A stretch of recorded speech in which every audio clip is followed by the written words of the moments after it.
going on? We back once again. Goodfellas Sports TV. Appreciate the love and support, man. Make sure I hit that subscribe button, bell icon button, share the video. If you want to make a donation, that link's in the description. Best way to donate, though, is share the video. And talking about Derevyanchenko called out Charlo, and he said if Canelo don't want to, throw them hands, catch that fade, he'll fight Jermall and Charlo, which I wish Jermall and Charlo would have went the IBF route, but obviously a lot of people think the WBC the most prestigious belt, and it's subjective. You know what I'm saying? Each belt's had they downfalls, but just looking at it, in my opinion, the fight to make for Jermall Charlo is Andrade. Now, I don't believe Derevyanchenko called out Andrade, but I believe that fight was ordered, and Demetrius Andrade pulled out of the fight in the IBF title eliminator. So take it for however you want to take it for. I think a lot of people just looking at boo-boo track history, pulling out a Korobov, dancing around Sergiy Lara, pulling out a Jermall Charlo fight. I think you can't get Demetrius Andrade the boogeyman label completely, and I like the way he fight, because his history has shown that he'll pull out or he ducking. At the end of the day, a constant variable in each equation, obviously the constant variable in math, it doesn't change, and the constant variable equaling duck is always Demetrius Andrade. Maybe Demetrius Andrade, Jermall Charlo. That fight fell through because he said that he's the champion. He felt like he should be making more than Jermall Charlo, and he was making a career high payday, right? But he's coming on Showtime platform, PBC platform, man. Obviously, he didn't take the fight. He tried to get out his Star Banner or whatever promotional company he was with contract and signed with Rock Nation. Then he was granted Super WBO champion status back in the day. He could have fought Korobov when Peter Quillen dropped the belt. He said it wasn't enough money in that. Andy Lee ended up hitting the lick and knocking out Korobov, which was a fight he easily would have won. Then he got stripped of the WBO. Then he put up on Jermall Charlo talking that shit. Then before that, or right around that time, pulled out of he was playing around with Sergiy Lara. And people didn't know was it Lara ducking, if it was Boo Boo ducking. And now to me, it looked like it was Lara ducking. I can't remember who on the amateurs, might have been Lara. But every time you hear duck, Demetrius Andrade name is in it, usually, at 54 and 160. So he already pulled out with Derevyanchenko, for IBF title eliminator, I heard. So to be frank, I don't think people take him serious. So you can't just say he the boogeyman of the division, but in my opinion, he might be the most skillful fighter, and I think he got the best chance to beat Canelo. But, some people might say that's subjective, which I believe it is, and people might say Charlo got the best chance because Charlo got knockout power in both hands. But I think the fight to make is Jermall Charlo and Demetrius Andrade, and somebody, I think it was Boxaway, made a video, somebody tagged me on Twitter, saying that why ain't the box community pushing for Charlo and Andrade. And if you didn't catch my live yesterday, I kind of touched on it briefly before we went off into another stratosphere talking about heavyweights and Holyfield. If you see that stream yesterday, it was pretty dope.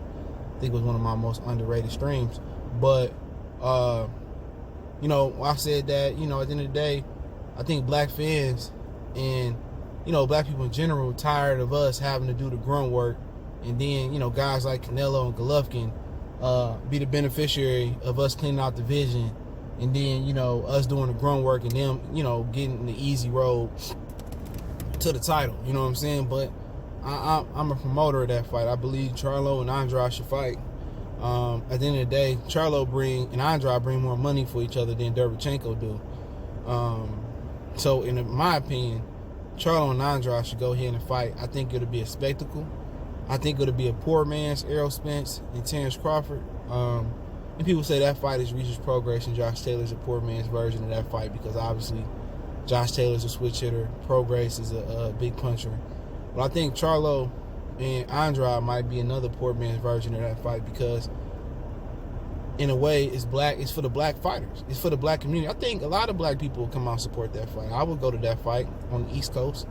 Barclays, they did it in Providence, they did it in Madison Square Garden. That's a fight that's for us. And I don't know exactly the full premise that Boxing Way got.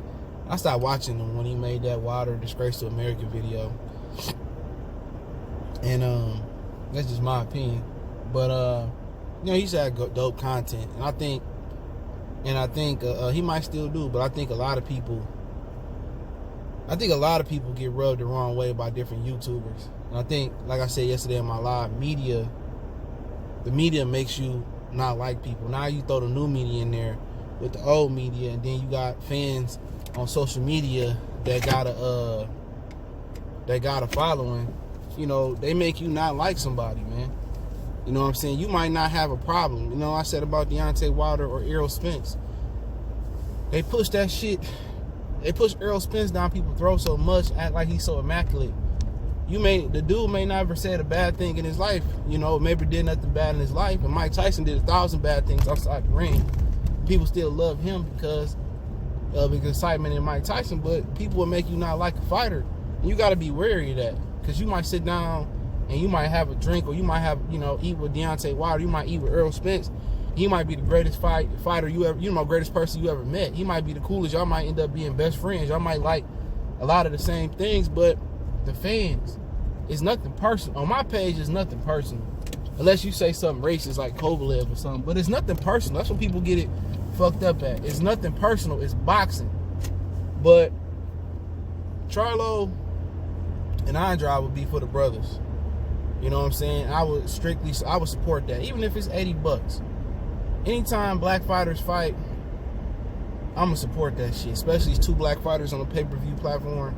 I'm going to support that shit. I'm going to start paying $80 for Errol Spence pay-per-view. I'm going to start paying $80, $100 for Terrence Crawford pay-per-views. Real talk. If it's two black fighters getting in the ring with each other, there's no doubt in my mind they're paying my money. And I paid for the last two pay-per-views. I went to the movie theater, and I think that experience is so dope. You know what I'm saying? And I kind of enjoy that experience a little bit better than the crib. Because of at the end of the day, dope restaurants around. I go downtown real local, super dope. And then, it's popcorn and kitchen open, bowling alley and shit like that to get done or before. So, it's an opportunity to get out the crib. I got the big screen, though, but I like that Imagine big screen. But Andrade and Charlo is a fight to me. Now, people going to say, oh, you just don't want Charlo to get beat by Derevyanchenko. Well, hold on, we're going to talk about that. But I think that's for us. Seriously, I think that fight is for us. And I encourage people, any black fights out there, just start saving a couple dollars up so we can go out there and buy tickets and support that shit. Bullshit aside, differences aside, because a lot of people think it's personal between people I don't like on YouTube. It's never personal. I don't know you. You know what I'm saying? We might have talked on the phone, but I don't know you. It's strictly about boxing. I'm not talking about your kids, talking about your wife, or no shit like that. Other than if you talking black and you ain't married black, and you talking like you the blackest motherfucker out there, like, nigga, that rubbed me the wrong way.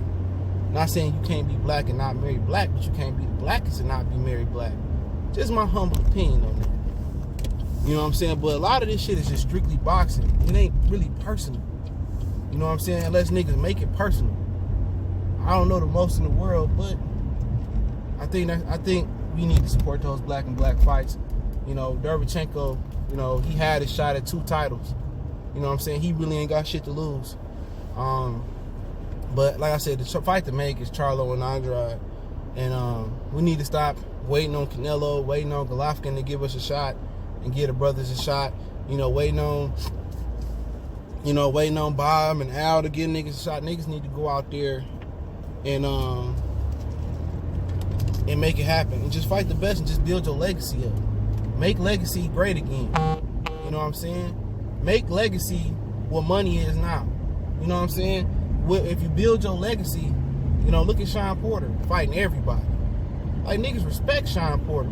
Best resumes in boxing, win, lose, or draw. Make legacy great again in boxing. You know what I'm saying? Make legacy the new money. You know what I'm saying? Going into 2020, fuck the money gonna come. If you good and you believe in yourself you know, legacy gonna come. Make legacy great again. But Charlo and Derevyanchenko, it's a tough fight. It's a fight of ranges. I don't know if Derevyanchenko got anything beat out of him versus Golovkin. I'm pretty sure him and Golovkin took some things out of each other. But Charlo a little bit different fighter than Golovkin. A lot more height, a lot more reach. I believe Charlo is one of those guys that fight up and down to his competition.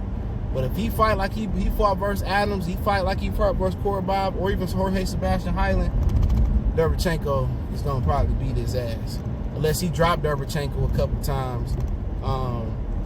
And that saved his bacon. But Derevyanchenko was a tough fight for him. You know, Derevyanchenko, you know, Charlo, he got to, you know, work on his forward. Him and FN Jabway kind of got like the same problem. They so damn stiff. You know what I'm saying? They very, very stiff in their approach. And Charlo could be more slicker than what he is. You know what I'm saying? And I think he need to just work on, you know, being elusive up top, not just picking shots off with his gloves. You know, and I just think he need to just work on slipping, you know, and just work on the fundamentals, work on his left hook, work on his, you know, his jab is one of the straightest jabs and one of the best jabs in the division, if not in the business. And he need to elevate his game. And I think the lack of competition to challenge his skill set is hurting him. I think it's hindering him. And somebody asked me about Gilberto Zurdo Ramirez. He another guy. Top Rank wasn't feeding him or nurturing him the right way. He just kept fighting bum at the bum at the bum, a regular fighter at the regular fighter. And overall, it hurt his potential. So potential that could have been reached in Zurdo, it never fulfilled because they never challenged him. He was so used to fighting subpar competition that he never reached his full potential, you know, at super middleweight, and I don't think he will. And I think Charlo is headed down that same road. You know, he fighting fighters, you know, that's not challenging him. And also his activity rate is what's hurting a lot of these dudes. The activity rate in boxing is killing these dudes. To get better, you know, you can't just spar to get better. Sparring is practice. It's tutoring. But you gotta fight to get better. And with these dudes not fighting, you seeing the regression. Even Ramirez not as active as he should have been. Regression. Charlo, regression. A lot of these guys regressing because really it's like a kid in the summertime. You know what I'm saying? You know, at the end of the day, school out, you really gonna read a book during the summertime? Or are you going to see the point, Six Flags, or you running the street, you playing Fortnite, or, you know what I'm saying, you chilling with the homies, or you traveling to see grandma, you traveling to see your cousins, you eating good, you going to the water park. Really, when you gonna pick up a book? Same thing. If you really ain't got if you fight in January, you ain't gonna fight again in December. I'm just talking about hypothetical. You might not fight again next year. Are you really gonna stay in shape? Are you really sparring, you know, sparring and staying in the gym and being dedicated like you had a fight coming up? No, you're not. So the majority of these fighters, they waste all the camp cutting weight because they not active. They not keeping these dudes busy.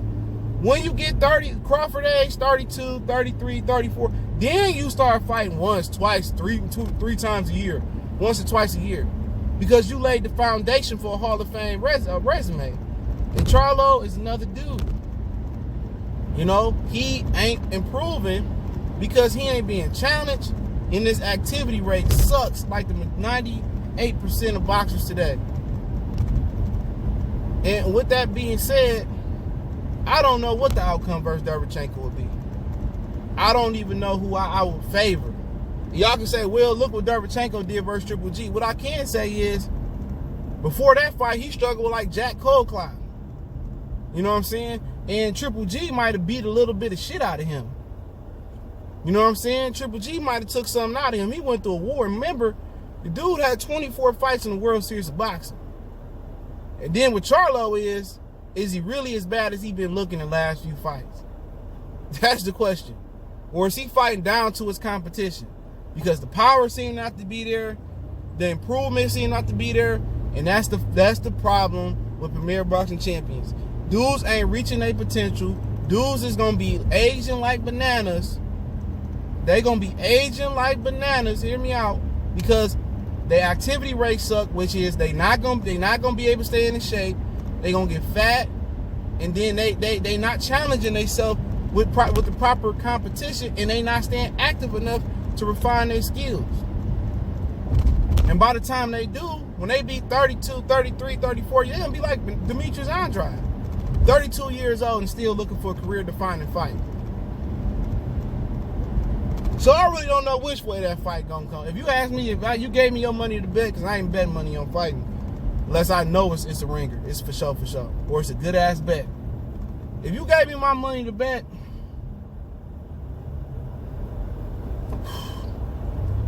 I'll probably slightly favor Charlo, just slightly. And sometimes it takes a little intuition, it takes a little bit of assumption, it takes a little bit of a gut feeling. Take a little bit of the heart. Take a little bit of your education. And I say that because I'm just going to say that because I just think he better than what he been showing. I'm going to trust the two-legged Ronnie Shields, and Derevyanchenko got to get inside that reach. And it's a price to pay. And he may get inside the reach. He may do what Bob did. And Bob was a southpaw. He may go in there and do what he did. I think he got a lot more thump than Bob. He a little bit more fresher. I don't know how fresh he is now after Golovkin, but slightly favored. It wouldn't surprise me when either the other way. But if I'm Charlo and I got the choice between Derevyanchenko and Andrade, go ahead and fight Andrade, bro. Even if it's on the zone, man, go ahead and fight that man. You know what I'm saying? Derevyanchenko don't bring nothing to the table. You ain't the first to beat him. You know what I'm saying? You know, he don't bring, it's an in-house fight. Boy, you might as well go ahead and you and Demetrius Andrade sit down with each other and fight. If not, sign a two fight deal. One on the zone and one on PBC. You know? Go ahead and ride y'all own wave, man. And then y'all can put Derevyanchenko in there. Y'all can form an unofficial tournament. You know what I'm saying? You could have Charlo, Andrade, Derevyanchenko, and who else at that division? Tell Danny Jacobs' bitch ass to bring his ass back down after he fights Chavez. Y'all can form a tournament. I definitely would tune in. You know what I'm saying? Y'all can form a tournament. You know, Charlo and Andrade, you know, can be on one platform, and Derevyanchenko and Danny Jacobs rematch can be on another platform. If Danny Jacobs don't cut the cheese, somebody else out there. I can't really remember who all in the division. But, hey, you can put Jaime Munguia in there. You know what I'm saying? Get another DAZN guy and make boxing great again, man. But that's just my opinion on the situation, man. But let me know what you guys think, man. But if I'm Charlo, I'd rather fight Andrade because you the first. And then I fight Derevyanchenko or something like that. But, you know, they got to get off Canelo time and Golovkin time. Let them do what they going to do. You know, Canelo been ducking that phase since 54. Both of them, so, and the other Charlo. But it's Goodfellas Sports TV. Don't forget, we on Facebook, Instagram, Twitter. Reach out to the email if you got business, question, inquiry, sponsorship, or video requests. Keep sharing the videos. Don't forget, just keep looking out for me. You want to make a donation, that link's in the description as well. It's the best way to help me out is just share the video. But appreciate it. One time for the one time. Goodfellas Sports TV. And let me know what you guys think about the video in the comment section.